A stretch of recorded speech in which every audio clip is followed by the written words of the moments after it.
În satul meu se lasă toamna, în sfârșit. În satul meu trăiește mama, fericit. Grădină, flori, găini, gospodărie. Și când o văd zâmbind, mă întorc și eu în copilărie. Fiecare pentru baște n-are un duios cuvânt, dar satul meu e chiar cel mai frumos de pe pământ. Cel mai curat la suflet, știu că l-are. Și în loc de asfalt prefer să rămână acea cărare. Eu multe am iubit și multe încă iubesc. Păduri și dealuri, pur și simplu să le privesc. Rapul în căști iubeam prin Chișinău, papușii rupți. Și încă te iubesc pe tine, știu că asculți.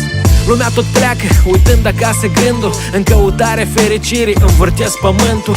Alții parcă o găsit-o, dar ceva îi apasă. Eu știu, ei caută încă toamnele de acasă. Eu toamna mea din vârf de deal nu o schimb pe nica. Iubirea asta mare mi-a rămas de la bunica. Căci unde noi plecam în civilizație departe, străpungem over toamnele de acasă pe înserate. În satul meu se lasă toamna, în satul meu trăiește mama. Prin lume parcă și n-aș face dorul, nu mă las în pace, tot acasă mă întoarce.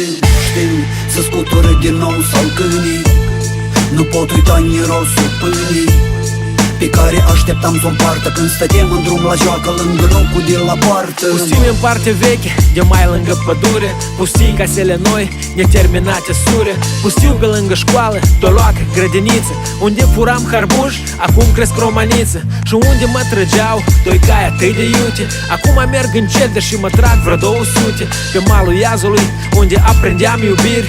Acum de pe celălalt, prindem amintiri. Nici trenul nu mai trece, dar pișin se ducă aici. Și nimeni nu coboară, dar pe totdeauna urcă. Și cui mai trebuiește trenul în țară ca transport, când acum tuturor le trebuie la aeroport. Eu știu că e nevoie de continuă dezvoltare. Două mici cărări dispar, apare una mare. Dar nu tăieți salcâmii să romească în depărtare, că poate întorc cu corii de după hotare. În satul meu se lasă toamna, în satul meu trăiește mama. Prin lume parcă și n-aș face dorul, nu mă las în pace, tot acasă mă întoarce. Știu, să scutură din nou salcânii, nu pot uita mirosul pâinii pe care așteptam să o împartă când stăteam în drum la joacă lângă locul de la poartă. În satul meu se lasă toamna, în satul meu trăiește mama. Prin lume parcă și n-aș face dorul, nu mă las în pace, tot acasă mă întoarce. În satul meu se lasă toamna, în satul meu trăiește mama. Prin lume parcă și n-aș face dorul, nu mă las în pace, tot acasă mă întoarce. Știu, să scutură din nou salcânii, nu pot uita mirosul pâinii pe care așteptam să o împartă când stăteam în drum la joacă lângă locul de la poartă.